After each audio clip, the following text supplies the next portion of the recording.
Hello, and welcome to Fermata Fashion, presented by the Strings and Things channel, with special guests, Kerriann Otano and Dane Suarez.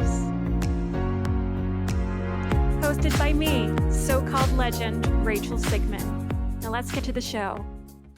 Today, I'm going to interview two noteworthy guests and opera's rising power couple, Kerriann Otano and Dane Suarez. Hey guys.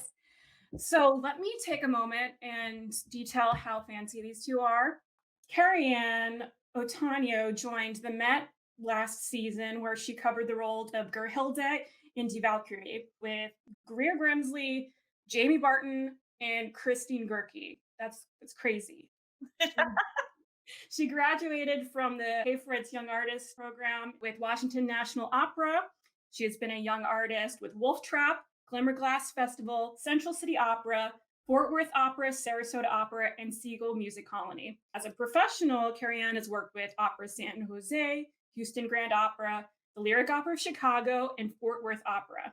Beginning in 2019, Kerriann made a shift towards administration with a focus on diversity, equity, and inclusion, destigmatizing mental health care in classical music industry, which is amazing and I'm really grateful for.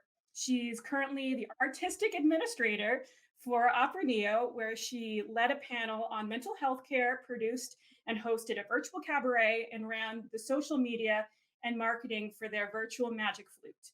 Additionally, Kerriann produced many web series, actually, digital content for the opera companies and nonprofit organizations, including the Dallas Opera Network, Opera San Jose, Opera Neo, and Sing for Hope. That's just Kerriann. Dane was a 2014 national semifinalist in the Met competition. He made his Kennedy Center debut in 2015 with Washington National Opera. He also made his debut with New York City Opera in 2017. In 2017 to 2019, he's been working with Opera San Jose. In addition to performing, Dane has designed unique websites and social media graphics for opera singers and companies, where he loves to help artists realize and accentuate their personal brand. We need you both so much. The opera industry has been so corporate professional for so long, and now we're moving into this time of individuality in opera, which is a huge jump. Yeah. We need leaders like you to help us navigate this transition. So, how would you guys define your personal style and brand? Oh, well, I feel like Dane should start with that because he's all about that personal style and brand. Ain't you, babe? Yeah, I mean, I think it all kind of started. I grew up in Catholic school where I wore a uniform every day. So I didn't really think about like clothes.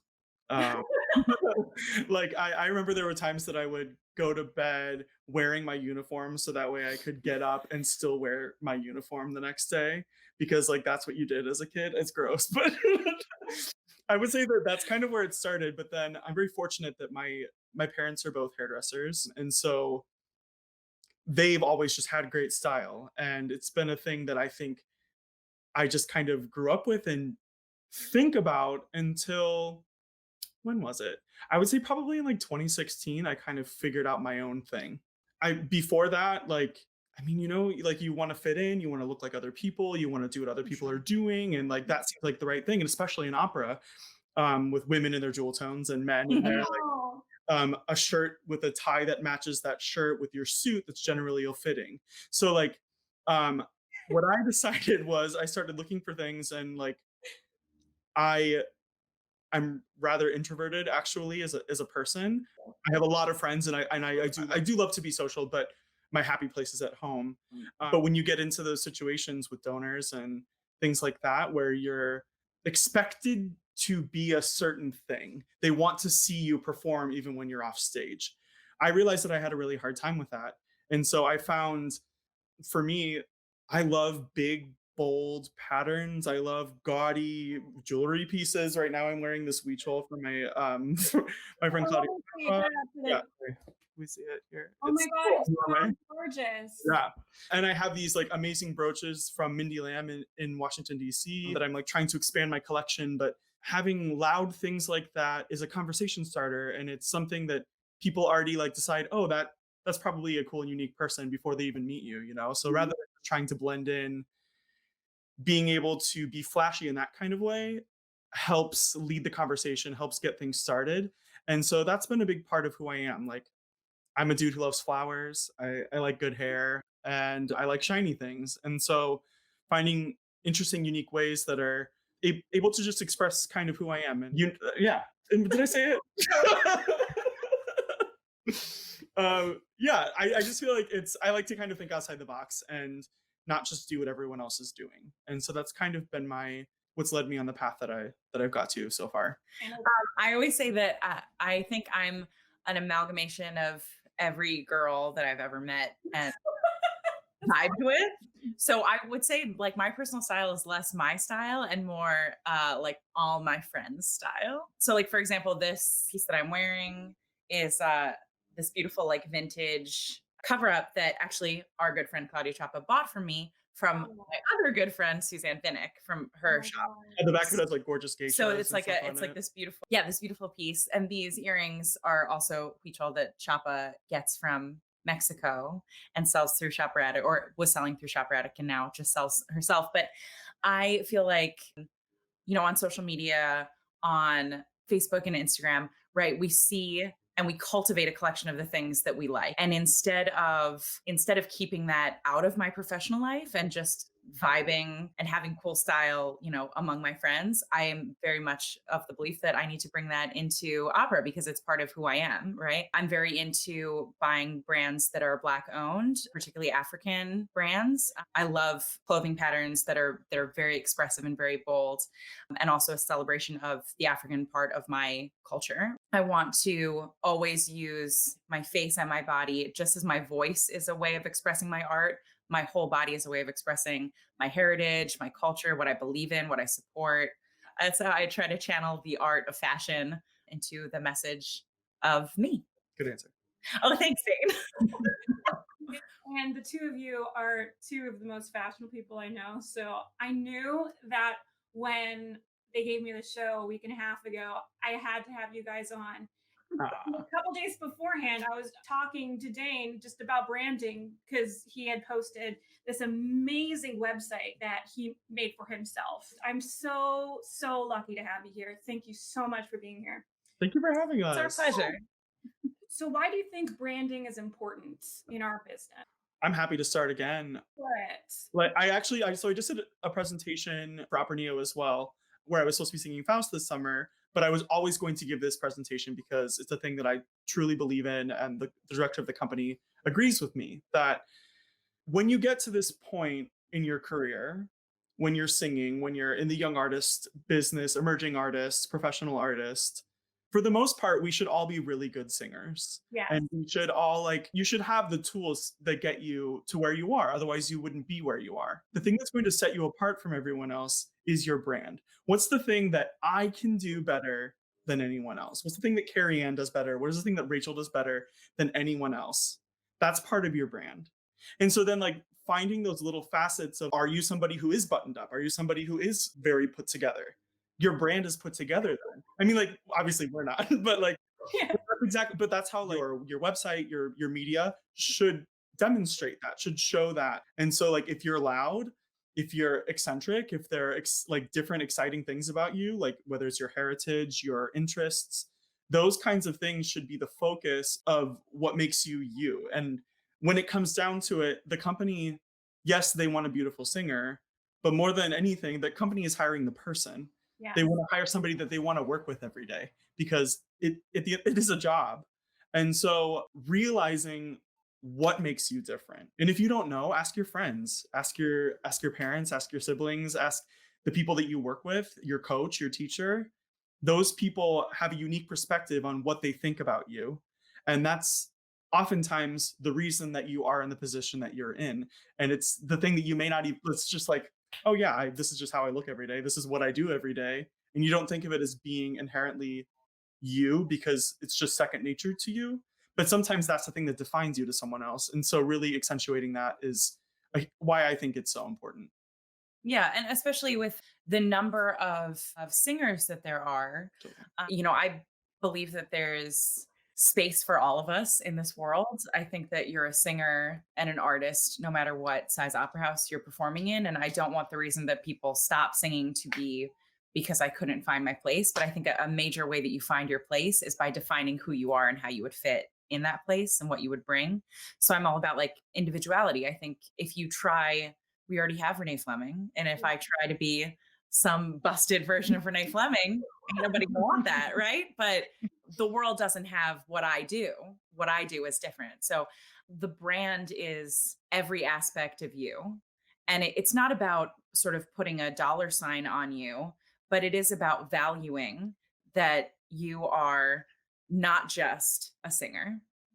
You are so much more complex than that, and really embracing that full identity and seeing that as your brand. Because I think that when audience members see us, as Dane was saying with donor events, when audience members see us, they're seeing superheroes. They're seeing people who are doing things that they cannot imagine doing. Not only the bravery that it takes to get up on stage, and not only the power of our voices, but the vulnerability. They want to know who we really are, so let's give it to them. How can you guys be this perfect? It's not fair. What would you tell artists going into this crazy COVID audition season? I mean, everything is different right now, but I think it's about our perspective. I think that typically this time of year, we're all rushing into these practice rooms and Polishing up those polishing arias. up these 5 arias, and it's all about these 5 arias, right? And I was going to learn these three new ones, but I didn't get them learned. So I'm either going to learn them the night before or I'm just going to go and pull the three old ones back out. And it's just this cycle that Mhm. that I think right now is a time to reassess why you wanted to do this. What about, because none of us thought, when we were 17, 18, deciding to go to college for this or deciding to pursue this, I'm going to make $1 million. Like nobody really thought that that was their future, but we thought, I can do something special. I have something special to say. I have a special artistic vision. Let's take this time now to cultivate what we want this industry to be and who we want to be in it. I would suggest to artists right now, don't worry about polishing those 5. Worry about polishing yourself, your mental health, your social justice, your activism. Let's focus on all those other things about you that make you this well-rounded complex artist. Let's read books. Let's like dive into the artistry of who we are and the messaging that we can create with our art, as opposed to just like producing an opera, creating this one, because the rush of it, rushing from gig to gig really stopped us from remembering that inner artist. And it just became this almost like a warehouse, or like we're just producing a product instead of really focusing on the art and the message. So let's take the time while we have it to focus on those things that I think matter the most. But because But brand ambassador Dane is going to no, tell you. I'm just saying there are some. I mean, in the question that you asked about what this audition season will look like and what it will be, it's going to be like something we've never seen before. Yes. These things where it was like, okay, I think this is good enough for a pre-screen recording. I can probably at least get an audition with this tape. Now, you're not even going to be able to get in that room. And it's scary. I'm still trying to figure out what I'm going to do because the recordings that we have now, they need to, I mean, everyone has limitations. You sometimes can't be in the same room as a pianist. If you can, it's a luxury. Um, we're going to have to start doing things probably with some pre-recorded tracks. Hopefully, people are going to start collaborating with pianists and not just using something that's canned, and really, truly, still try to make that art with somebody. Like Mhm. use a coach who knows your voice, who knows how you're going to sing it before you go and record. Yes. Um, those are the kinds of things that I would say really, really, truly look at. What is the stuff that you sing better than anyone else? Mhm. And make sure that those are the things that you're focusing on first. That it's not going to be, well, I need a Mozart and I need a this and I need a this and I need a this, and then you get 5 okay takes of your aria package. And I mean, so this is just intel that I've gotten from people who like build websites. Oh, People usually don't spend more than 10 to 30 seconds listening to a clip. Oftentimes that will be they'll listen to the start of it, they'll skip forward to where they think the high note is, and that's all they're going to listen to. It's funny because you're like, well, I love this recording of myself except for the first 5 seconds. It's very possible that that recording just got thrown out the window, you know? Mhm. So yeah.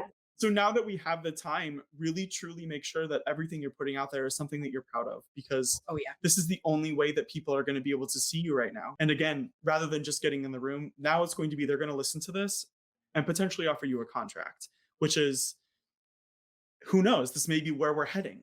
Yeah.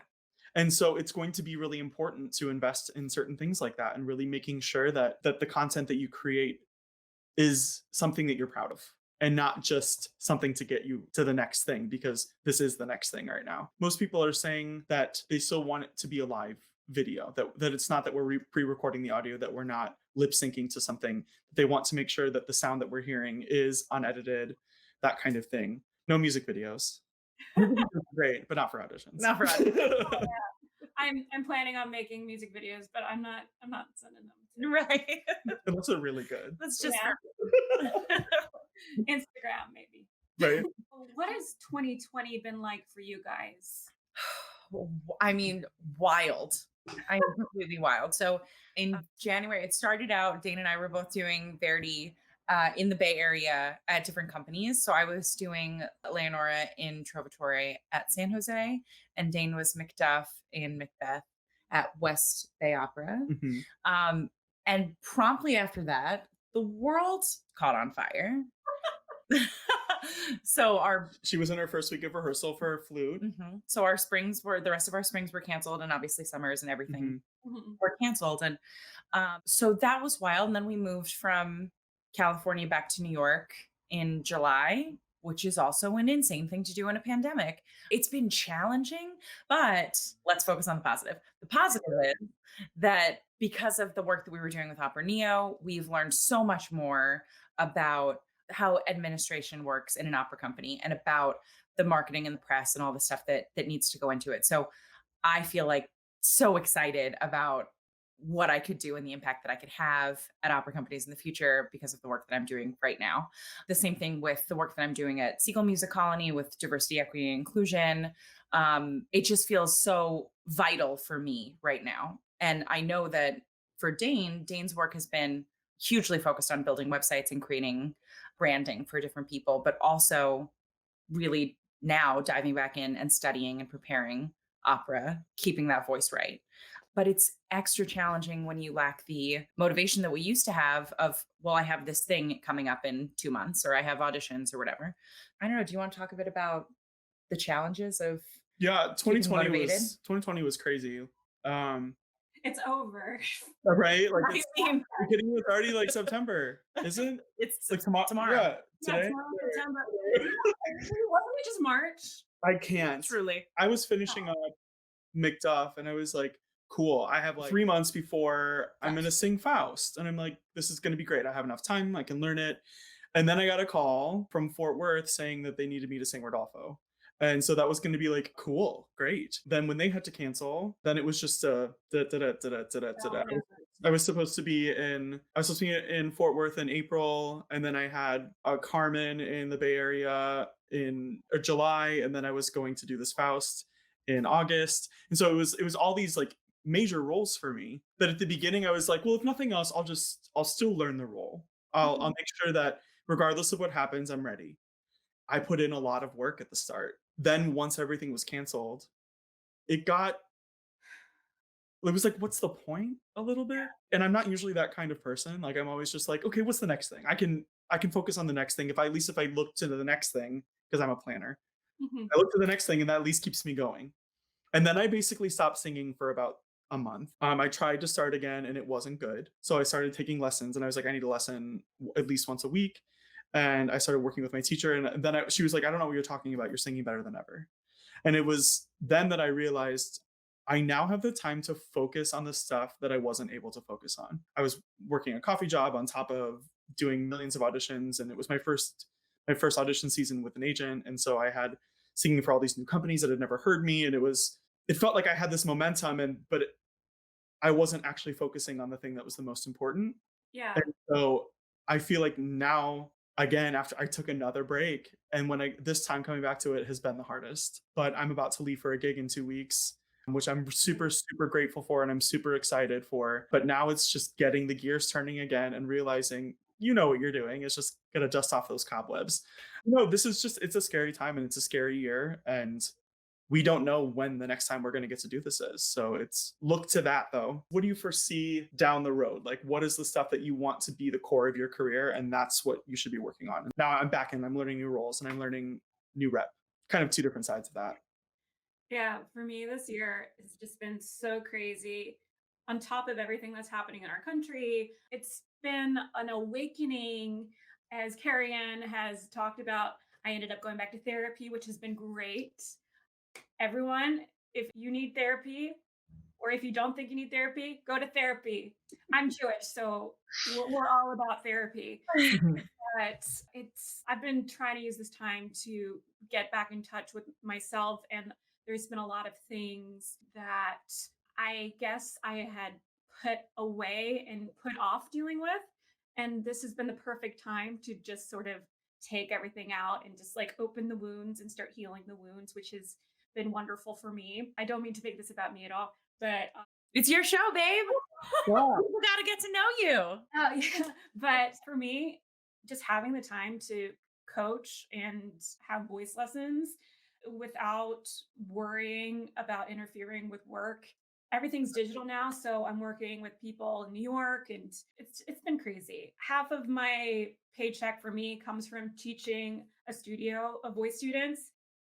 It's been nuts getting digital, but it's also been a huge opportunity to sort of see what I want to do with myself. Yeah. And that's why I'm glad I get to interview people like you guys who are quintessentially yourselves, just being close to you in this moment. Just I feel it rubbing off of me, and Yay. Carrie Ann. Yes, babe. So you've been making the switch to artistic administration. Can you tell me a little bit about that journey for you? Yes. While I was working at the Met, I was struggling a lot with imposter syndrome. At the time, I didn't realize it. I just thought it wasn't until I went to therapy that I realized what it was, but I thought it was real. I thought, I don't belong here. Everyone knows I'm not good enough to be here. Everyone's laughing at me. And it was really challenging because my family's from Long Island. It was always the goal, it was always the dream to be at the Met. And I would, leave my parents to get on the train and head into work. I'd be like, bye, mom and dad. And then I would just weep uncontrollably on the train on the whole ride in, hyperventilating. And it was very confusing to me because I felt like I wasn't grateful for this opportunity that I had, or I was wasting this opportunity. And when I finished it and I came back to California, Dane and I tried to go to an audition together and I had a panic attack. And then we had to have a hard conversation because it was a part of myself that I really kept hidden from Dane, probably more than anyone else, because he's Dane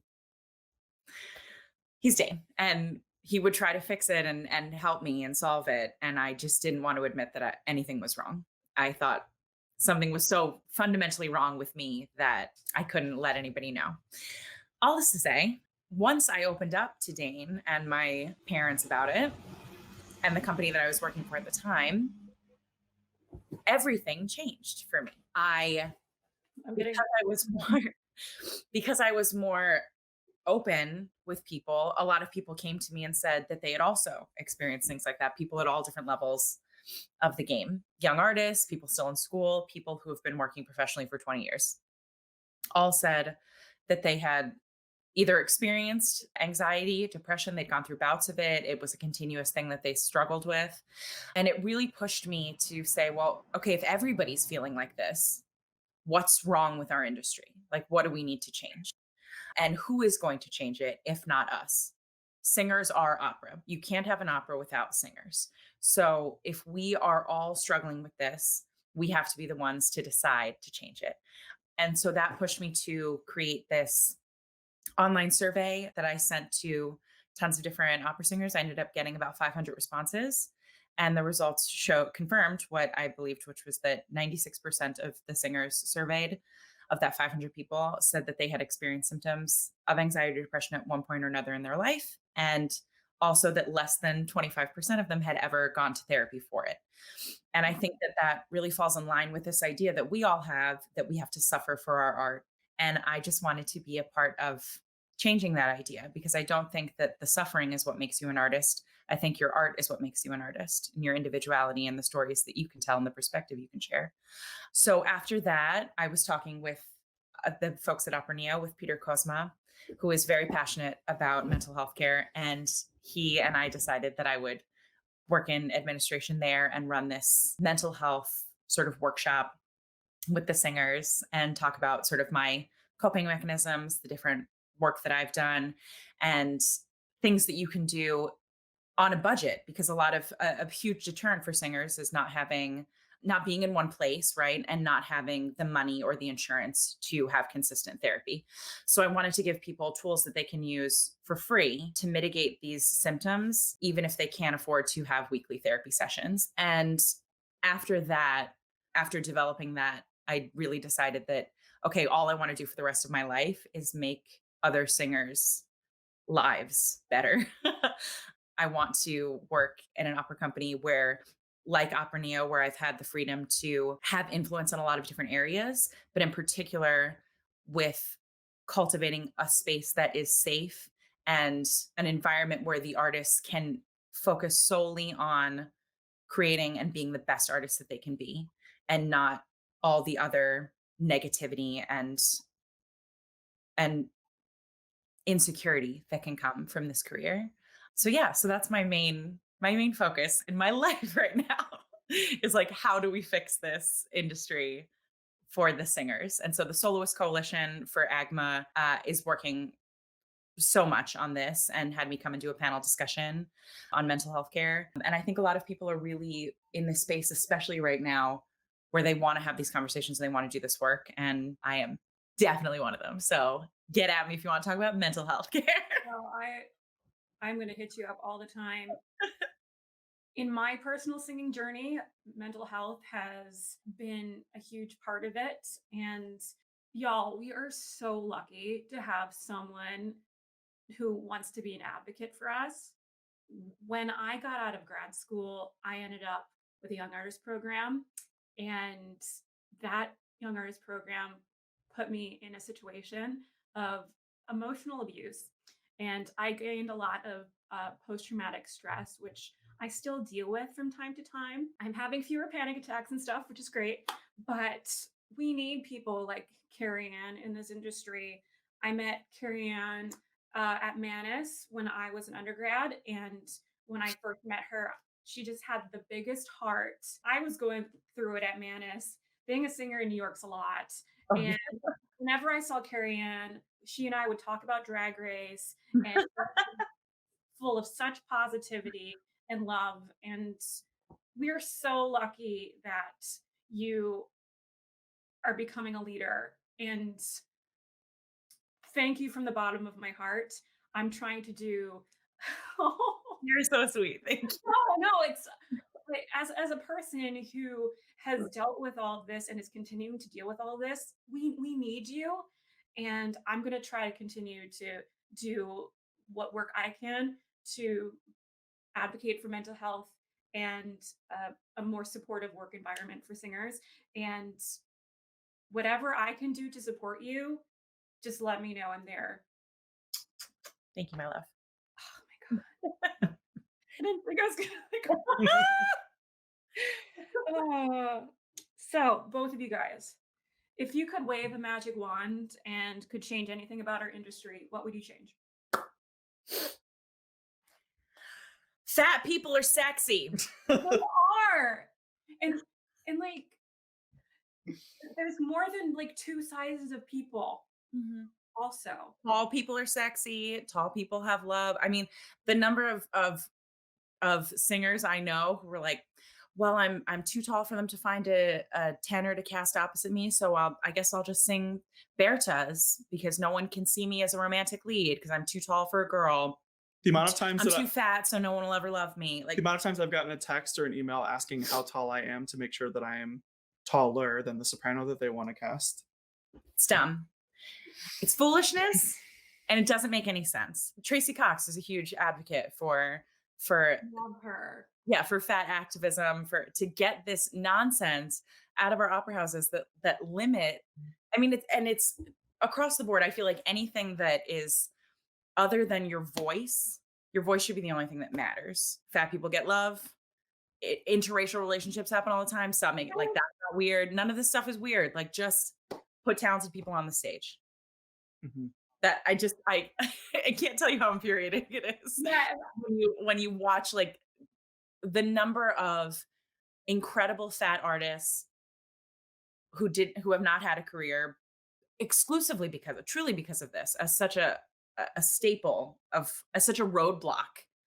It's pointless. And we need more advocacy from people like Tracy, of course. And we need to advocate for one another, you know?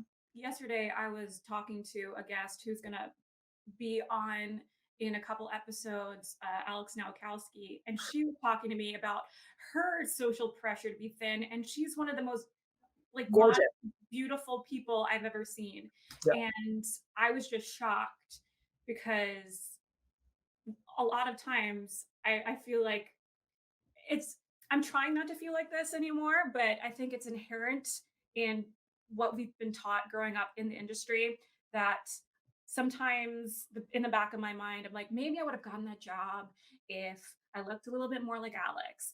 And that's not healthy and that's probably not true, but society, it's gross. Yeah.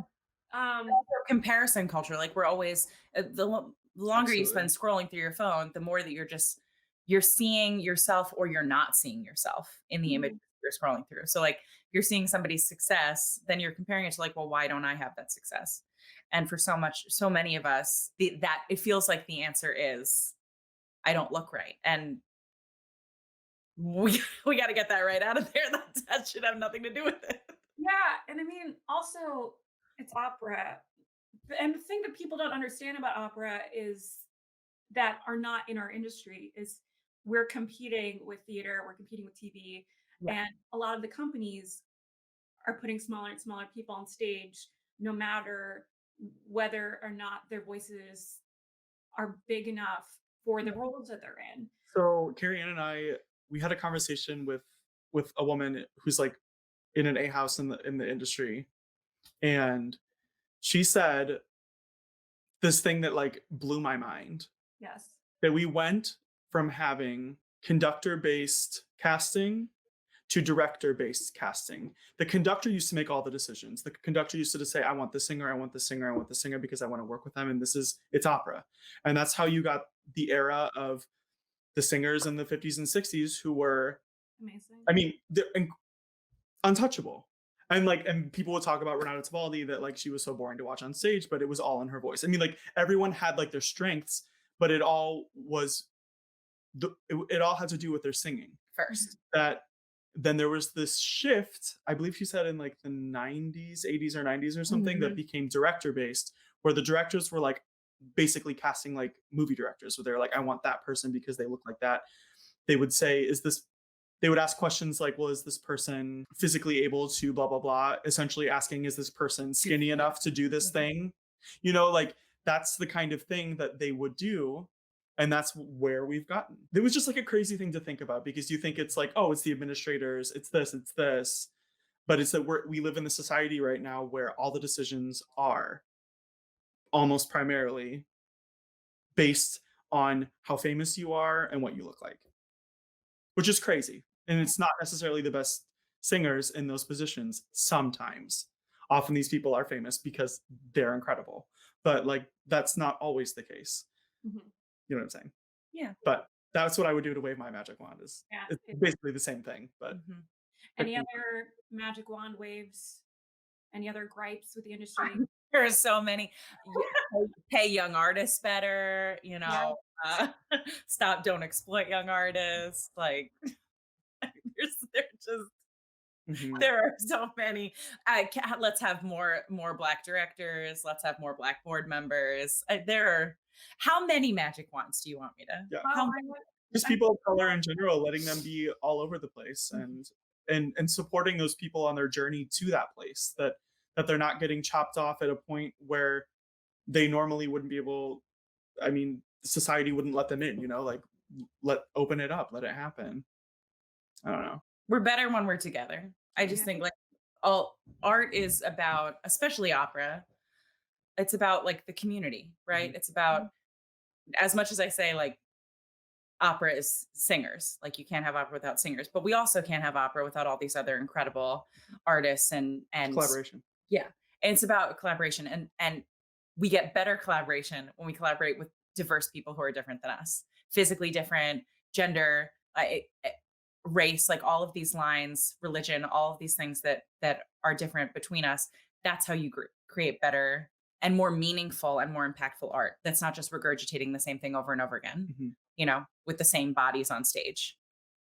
I'm so happy that that you wanna you're actively going into making change. And again, we are so lucky to have her. Mhm. I had no idea.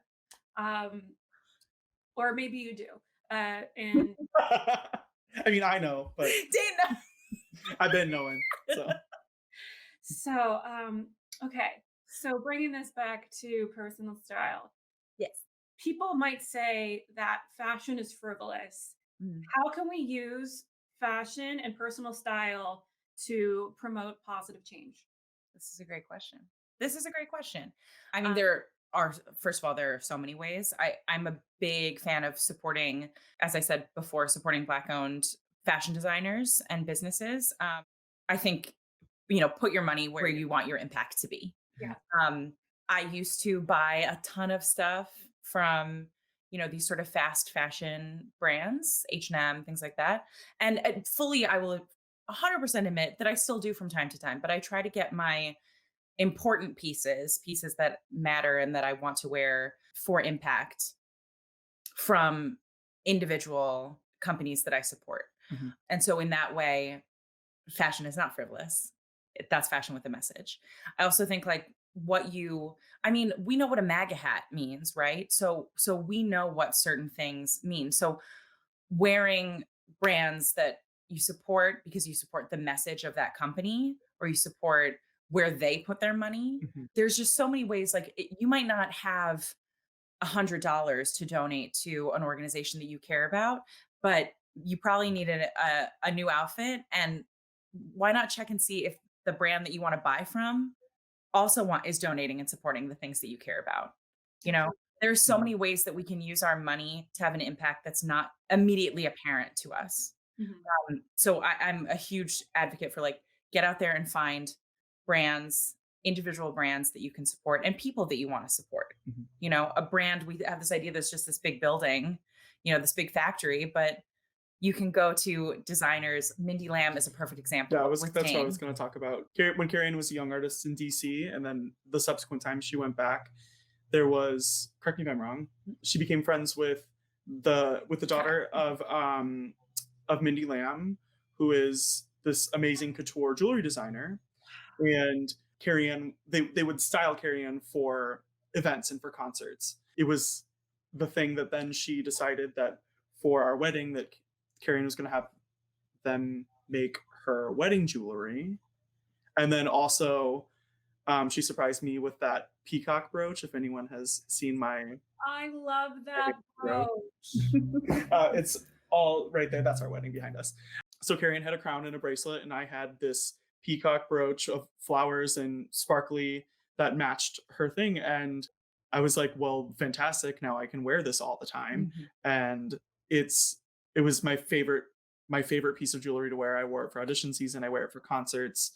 Now I'm investing in this company, and I'm investing in myself by shopping small. I mean, she literally makes every single thing by hand. She hand beads these flowers and she makes it, and they're incredible and beautiful, and each one is completely unique. And so I now have 1, 2, 3, 4 pieces by her. I'm like literally like cannot wait for an opportunity to get to wear them. And each one to me like has a significance. Like I just got this one that's a clown because I sing Pagliacci, and it's like it was my starter for this audition season, and so it's like I'm gonna get this thing in honor of that, and I'm gonna be able to wear it, and it's a conversation starter, it's a showpiece, but it's also being able to give back to somebody who does amazing art. I just think it's artists supporting artists, and um, yeah. I love that. Artists supporting artists. I love that. Yeah, my earrings today are from a friend of mine. Nice, those are beautiful. I Uh, love that. and they are the Artemis earrings. So on a smaller scale. No, but I and love it's the same thing with the Weechel that we wear that our friend Claudia curates from a Yeah, very specific region in Mexico. She goes there and she buys from these artisans who sell, and they hand bead every single one of these beads on here Wow. and create these incredible, like her Kerriann's are 3D. Like I just it's, love that you guys match. You're just going. it actually wasn't even planned. No. You're becoming one being. Spartanio. Danielle. Amazing. So I think that's our interview for today. Is there anything you guys want to plug? Absolutely. So for Sing for Hope, I produced a video that's going to be coming out shortly. I don't want to give too much away, but I will say that we have a very special cameo from an unbreakable guest star. I'm not going to say anything else about that. And that it features about 30 incredible singers that I have worked with from the Met, from the Lyric, from WNO, and that'll be coming out in about a week. And also, just this weekend is this weekend coming up is episode 2 of the Virtual Magic Flute that Dane and I helped create with Opera Neo in San Diego. It's a 4-part series, and you can stream I'll it eventually be in it. online. Dane's the second armored man in it. First armored man. Oh, Dane's first armored man in it. And you can stream it online on the website, which Dane designed the website. So check that out. It's very, very dope. And I think the thing that's most amazing about it is that in this time when so many opera companies are figuring out what the next step is, this opera company really just dived right in. Like, we're gonna do it different. And they said, we're gonna figure it out. We're going to like sort of build the airplane while we're flying the airplane. We're gonna figure it out while we're doing it. And it's incredible to be a part of that. And the fact that it's really artist focused. They wanted to give these young artists the chance to shine in the work that they had prepared. I think it's really remarkable. I'm so excited to watch it. And I've been seeing all your posts about it, and Yeah. I've been enjoying it. And I can't wait to see Dane. Yeah. And I'm heading to Opera Memphis next. They're also doing some really exciting things coming up with socially distanced concerts where people pay for us to come there, and then we drive up on a trailer and sing opera to them. Amazing. We're also talking about doing some drive-in concerts where like we'll be up on a stage and people will drive into the parking lot and have the sound transmitted to them. So again, from a safe distance. And then I'll be doing concerts, broadcasts on the radio, as well as creating digital content. So all of that will be available via Opera Memphis and myself coming out as well. So at least some opera is going to be happening. Yeah. And I'm happy to be a part of some of it. Yes. Yeah. Yes. I'm so excited to hear everything about this. It's a brave new world, and Yes. I'm so excited for the fact that opera, one of the most conservative art forms, now has to be flexible. Yes. And what that means for our industry. So thank you guys so much for coming. Our next episode is going to be September 24th, and I'm going to be talking to Allegra DeVita about how fashion intersects with education. You guys stay safe. Everyone stay safe, wear a mask, and hold Fermata. Thanks for watching Fermata Fashion with Rachel Sigman. Be sure to follow our guests on their respective social medias.